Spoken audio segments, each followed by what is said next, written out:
मतदारसंघामध्ये 5 मोठी धरणं जे खरं तर लघुपाट बांधणारे जलसंधारण विभागाच्या अंतर्गत आपण 5 धरणं आपण मंजूर करून घेतली. आपल्या भडोळे गावामध्ये जवळपास 38 कोटीचं आपण धरण मंजूर करून घेतलं. पावलेला असलेलं धरण ग्रामस्थ मंत्री असताना मंजूर करून जवळपास 30-32 कोटी ते धरण मंजूर करून घेतलं. पालघरचं धरण जवळपास 52 कोटीचं धरण आपण मंजूर करून घेतलं.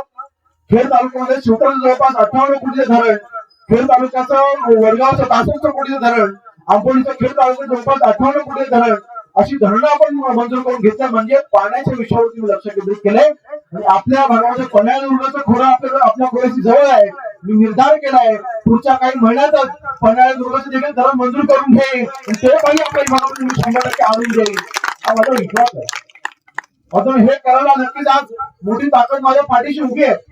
समाज रामदास भाई असतील, समाज तटकरे साहेब असतील, आज समाज एकनाथजी शिंदे साहेब मुख्यमंत्री म्हणून काम पाहत आहेत, देवेंद्र फडणवीस साहेब असतील किंवा अजितदादा असतील, महायुतीच्या मार्फत आपल्या या संबंध दापोली मतदारसंघामध्ये जास्तीत जास्त निर्याण्याचं काम गेल्या 5 वर्षामध्ये आमदार असताना केले.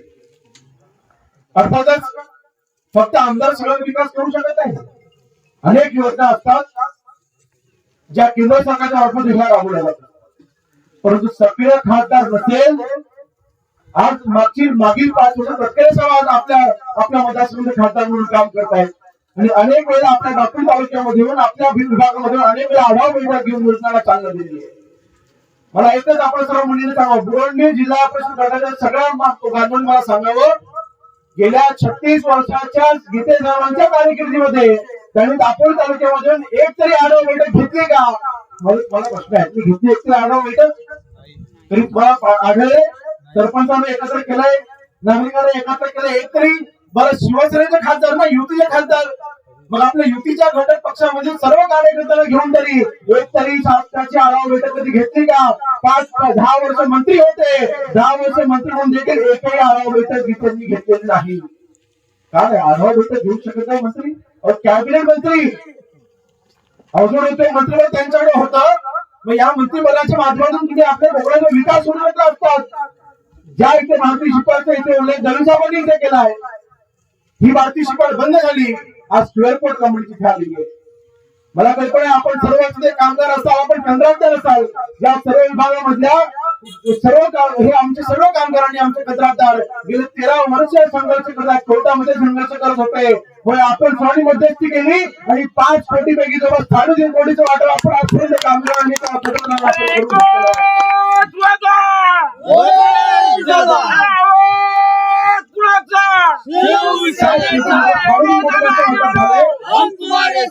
कोटी उरले ते देखील राहणार नाहीत. प्रत्येकाच्या अकाउंटमध्ये पैसे 100% जमा होतील. कोणाला चिंता करायचं कारण मी तुमच्या सोबत आहे, अजिबात चिंता करायचं कारण नाही. तेवढंच नाही, अगदी फक्त ताकीद देऊन सांगितलेलं आहे, फक्त स्क्रॅप उचलून घेऊन जाणं चालणार नाही. स्क्वेअर फूट कंपनी शब्द दिला काम शब्द पाळला पाहिजे. ही कंपनी चालू झाली पाहिजे, पुन्हा आमच्या एंटरप्रेन्योर मिळाला पाहिजे. सर्व आम्ही सहकार्य करू, ही आमची भूमिका आली आहे. पण त्याहीकडे सांगतो कोण शिकून ठेवण्याचं काय कारण नाही. नक्कीच उद्योग आले पाहिजे ना. आज मी तरुण आहे, दापोली आणि किंवा खेळ असेल किंवा आज ह्या दापोली ह्या मतदारसंघामधला सर्वात कमी वयाच्या आमदारांना म्हणून तुम्ही सर्वांना निवडून दिलेला आहे. तरुणांच्या आशा माझ्याकडे आहेत, तो माझ्याकडे आशेने पाहतो नाही. परंतु जर का खासदारांना सहकार्य नसेल तर केंद्राच्या उद्योगांना आणायचे कसे? आज मी स्वतःला नशिबात समजतो, त्याच्या अगोदर आमदार झालं नशिबात असेल, परंतु आज आमदार असताना तटकरे साहेब आपले खासदार होणार आहेत हे नक्कीच माझं नशीब आहे. मी हे अतिशय सांगतो, ज्यावेळेस सगळे खासदार जेव्हा तुम्हाला लागतात तेव्हा केंद्र सरकार राज्य सरकार एकत्र नक्कीच आपल्या कोकणाचा आपण विकास करू शकतो, या भागाचा आपण विकास करू.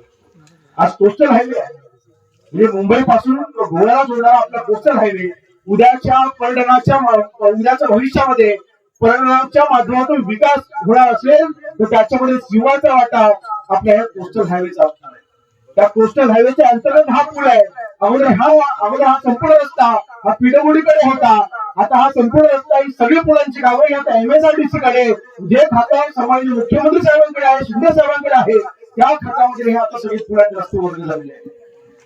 आणि ह्या अनुषंगाने काही एका महिन्यापूर्वी आम्ही एक प्रेझेंटेशन सामान्य रामदास भाई होते, MSRDC जे MD आहेत अनुजी गायकवाड त्यांच्या उपस्थितीमध्ये MSRDCच्या कार्यालयामध्ये आम्ही तिथे प्रेझेंटेशन घेतलं होतं. ही आता सुद्धा लागायच्या अगोदर त्यावेळेस एक गोष्ट लक्षात आली, MMB दाभोळचा पूल करण्याच्या बाबतीत जी अट टाकली, जी उंची त्यांनी मागितली आहे त्या उंचीचा पूल ते होऊ शकत नाही, ते टेक्निकली शक्य नाही. आणि म्हणून तो पूल आपण गुडघ्याच्या ठिकाणी आसपास आपण केला पाहिजे असा प्रस्ताव हा MSRDC आता मंजूर केलेला आहे. आता निघालं टेंडर हे सध्या सरकारने थांबवलेलं आहे, त्याला स्टे दिलेला आहे. परंतु एक मात्र नक्की की जे काही असेल कोस्टल रोडच्या वरती असलेला हा पूल 100% हा पूल ते होणार आहे. ह्याच्यासाठी पाठपुरावा मी स्वतः आंदोलन करणार आहे. नक्कीच माहिती आपण सर्व आहोत, माहिती आपण सर्व आहोत. म्हणून मला वाटतं आपल्या ह्या मतदारसंघामध्ये या सगळे विकासामध्ये आपण लक्ष देत असताना सगळ्या सुविधा ह्या असल्या पाहिजेत.